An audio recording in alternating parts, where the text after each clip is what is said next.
Hi everyone, in front of me I've got a Galaxy Tab S9 FE Plus, and let me share with you how to update the apps on this device. So let's start with finding the Play Store, and before we'll actually enter it, make sure that you've got the internet connection, so the Wi-Fi or mobile data. Then let's enter the Play Store as I said, and here we have to tap on this circle. If you do not have your Google account added to the device, you will have to do it right now, so either sign in or create new account, and then as I said, this circle, which is your account. Now let's tap on Manage Apps and Device and tap on Manage.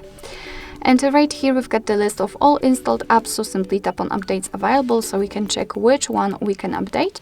And basically, of course, you can pick all of them, and if not, you can mark only one or two.